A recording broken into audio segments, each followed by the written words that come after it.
يا تلحقوه يا ما تلحقوهوش. المطلوب دلوقتي ان الزمالك يبقى زي اي فريق في الدوري في ال 18 فرقه، ما يبقاش بقى حتى ولا الوصيف ولا البعبع ولا الفن، لا لا. انا بقول لحضراتكم احنا رايحين في سكه اللي يروح ما يرجعش. انت عندك قدامك الاهلي عنده الدكه بتاعته بره فيها فرقه تانية، ناس نازله كلها عايزه يعني تعمل حاجه، تقدم حاجه، في قياده، في نادي، في استقرار، في فلوس، في مرتبات، في اعلانات، في دعم. احنا عندنا ايه؟ احنا عندنا حد بيفكر في السحر. احنا اتغلبنا امبارح بالسحر. اسال اي زملكاوي احنا اتغلبنا امبارح بايه؟ انت ما جيتش، انت ما لعبتش. انسوا حكايه الاتنين ارتكاز واربعه ثلاثه. مفيش فرقه بتلعب بخطه في مصر، انتوا بتضحكوا علينا. 4 3 2 1 5، لا هيرجع وظهيراي الوسط والاثنين، لا مش عارف مين هيجي على اليمين ومين مسلوسي يعمل ايه. الماتش اللي قبليه انت دفاعك كله كان شوربه، الجونين داخلين بين رجلين محمد صبحي. طب خلاص اللاعب بعافيه انتهى، وانت شفت انهار في الملعب. انت هتاخد منه ايه تاني؟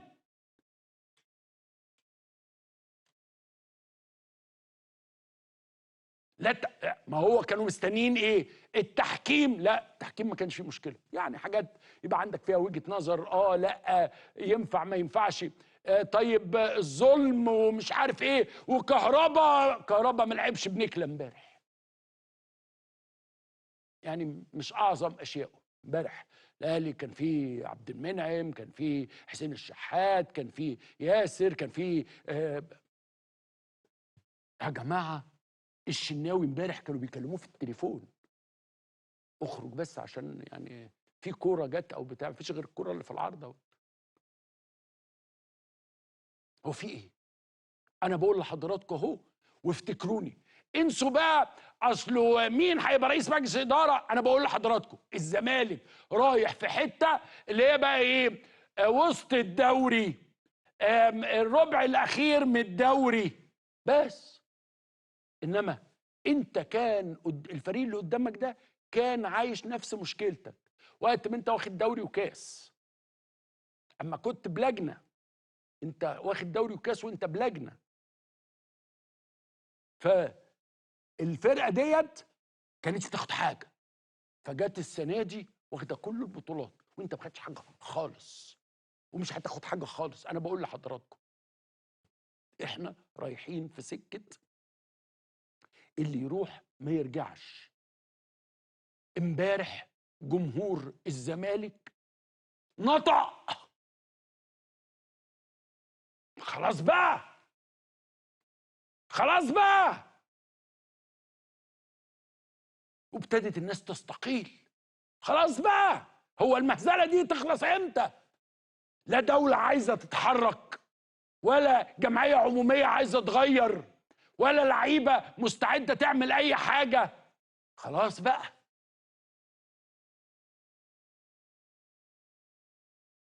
يعني ايه استقرار؟ بصوا للاهلي، فانيلا الحمراء فين الفانيلا البيضاء؟ انتماء، متقدر، برضه في فلوس، متقدر، في صبر. الشحات ده خد تريقة الأمم. صبر، ماشي، طيب يلا لغاية اما جه الراجل اللي عارف ازاي يحركه، ازاي يحطه. هو عارف ان ده الراجل ده بتاع اخر 6 ياردات، هو الشحات ده شغلته كده، اديله في اخر 6 ياردات وهو يتصرف. امبارح جايب جون يعني معدي من انما بقى فكره اصله امبارح الخطه وبتاع، ما كانش في خطه ولا كان في اي حاجه. انا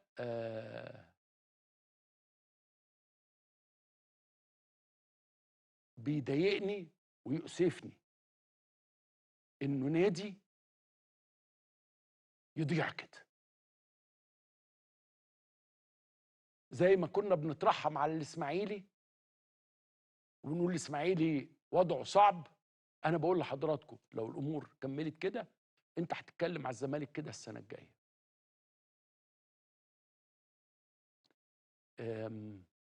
ما يعرفش، انا عارف طبعا كوره ورياضه وبتاع ومش عارف ايه وعدي ايه يعني وبتاع، ما يعرفش الم هذا الامر غير اللي بيحب النادي فعلا. انه طيب ماشي نتغلب 1 2 3 4، انما كان جاي بقى الخامس والاهلاويه بيتكلموا على بينالتي كمان زياده، كانوا عايزين 6 و7. دي فرقه نازله واخده الدوري، كانت بتلعب كده ليه امبارح؟ كانوا عايزين ايه؟ على راي الجنرال امبارح، يا جماعه انتوا عايزين ايه؟ ايوه والله انتوا كنتوا عايزين ايه امبارح؟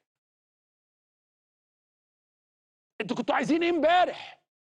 دوري واخد ومخلص وبطولة افريقيا ومش عارف ايه بتاع ايه وبطولة ايه وكامل العالم وكل الرعاة وكل مش عارف ايه وكل انتوا نازلين عايزين ايه امبارح؟ عايزين ايه امبارح؟ قدام فرقة مش قادرة تقف على رجليها، كل لاعب دماغه فيها مصيبة ودماغه فيها انه هيتخانق. عارف يعني ايه تلعب وانت حاسس انك احتمال تتخانق؟ مش هيحصل انه المدرب يجيبك وتتكلم يقول لك والله انت لما جيت تعمل الباس كده انت استلامك للكوره انت مش شايف الملعب. لا، في الزمالك ما بقاش كده، الزمالك بقت خناقه، واطلع عليك انك كذا وانك كذا وانك كذا وانك كذا، بقت خناقه، انه هيتخرب بيتك، انه هيتقال عليك مش عارف ايه. وطبعا خبطه امام عاشور معلمه في النادي كله. هو ده نادي بجد؟ هو دي لعيبه بجد؟ هو في انتماء بجد؟ هو في عقود بجد؟ ولا كل واحد بقى بيكسب بجد؟ هي دي الحكايه دلوقتي، اللعيبه دي غلبانه. وانا لو مكان اي لاعب من دول والله، فين يا عم؟ هات عقد. فين بيراميدز؟ فيوتشر، زد او الجونه اللي طالعين دول بيدوروا على لعيبه، هتديني كام؟ هات. بس احس ان انا بلعب في بروبر كلاب، نادي طبيعي، مش هتشتم ولا هتهزق ولا هيتقال لي انت جيت بشبشب. انا لما كل لعيب قاعد وكل لعيب في النادي يتقال له انت جيت بشبشب،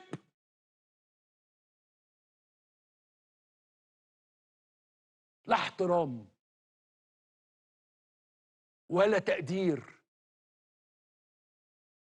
ولا اي حاجه. طب انا جيت بشبشب، مش عايز اكمل يعني بقيه الجمله.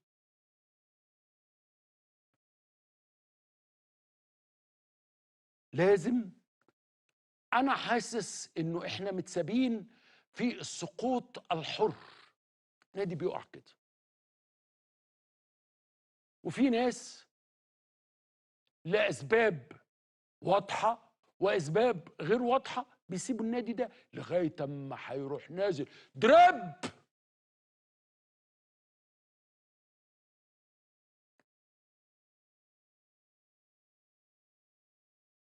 الراجل اوساريو ده ما كملش معانا كتير، وابتدت الصحافه تكتب ان هو يعني مش مبسوط يعني. وعلى فكره وارد جدا وما تقلقش يعني، ممكن في ظرف يومين تلاقيه مشي، زي ما مشي اللي قبله واللي قبله واللي قبله واللي قبله، زي ما حصل ان هو جاء مشوا الراجل فيريرا وبعدين رجعوه تاني وبعدين جابوا مدرب تالت وبعدين رجعوه تاني وبعدين قعد يومين ثلاثه وبعدين قالوا له لا امشي. انا كلاعب انا بفكر في ايه؟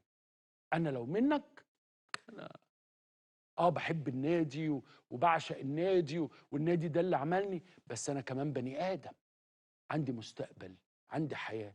يعني انا النهارده، انا امبارح وانا اتفرج على زيزو فاكرين حضراتكم زيزو لما جه هنا وقرر ان هو يكمل للزمالك؟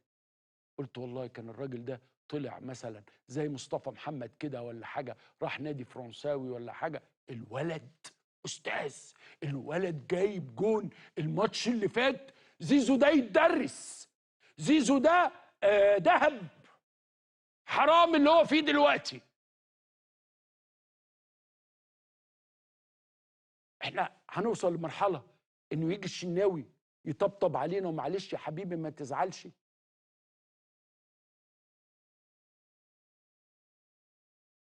ده نادي كوره، دول لعيبه، دول رجاله. غيروا الفانيلا دي، غيروا الفانيلا دي، هاتوا لنا فانيله رجاله.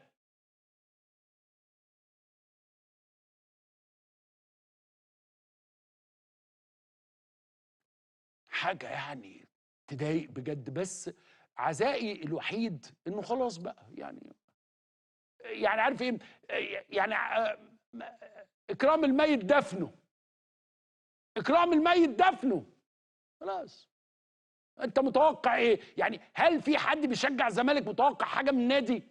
حد عايز حاجه يعني؟ امبارح مدحت شلبي وهو بيسال يا جماعه انتوا عايزين ايه؟ عايزين يثبتوا ان هم نادي محترم وانه الاداره اللي بتعاملهم باحترام. ما طلعش محمود الخطيب مره قال لحسين الشحات انت جاي لي بشبشب او بتاخد مخدرات.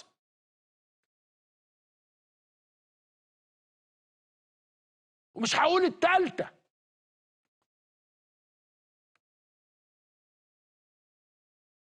امبارح جمهور الزمالك لاول مره بقى خلاص، خلاص يا روح ما بعدك روح. انا عارف، انا بقول لكم خبر تاني. يعني قلت لكم خبر اولاني ان النادي ده هيبقى يعني في سقوطه الحر. الخبر التاني محدش هيعمل حاجه، مفيش حاجه هتتغير. تاني اهو، محدش هيعمل حاجه، مفيش حاجه هتتغير. وانا قاعد معاكم.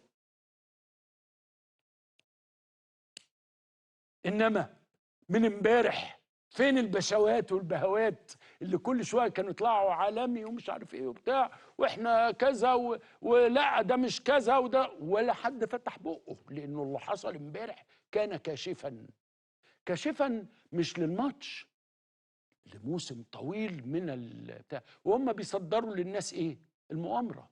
اصله في مؤامره، لولا المؤامره كان الزمالك عمل حاجات عظيمه جدا. طيب خلينا بقى في المؤامره لغايه اما نموت، ولغايه اما النادي ده يعني يبيع اللي وراه واللي قدامه، ولاعيبته كلها تتباع في مزاد. وهو ايه المطلوب؟ ان اللعيبه تتباع. نيجي، ما هو النهارده انا وانت اهو، كام يوم شويه كده هيجوا اللعيبه يقول لك ايه يا كابتن معلش بقى انا عايز اروح امن مستقبلي. وعندك في كام نادي قاعدين مستنيين بس عدي جنبينا، زي الاخ امام عاشور كده. وامام عاشور ده انا قلت لكم هنا الفيديو موجود، معدي عامل ملايين دلوقتي لان الناس راحت تشوفه تاني. كوبري، مجرد كوبري عشان يروح بعد كده. وفجأة النادي الاهلي لا يا جماعه اصله ده مش ابن النادي، لما جه يشتمنا مره كده ولا بتاع جايز ما كانش يقصد. طبعا عشان ايه؟ دعه يعمل دعه يمر.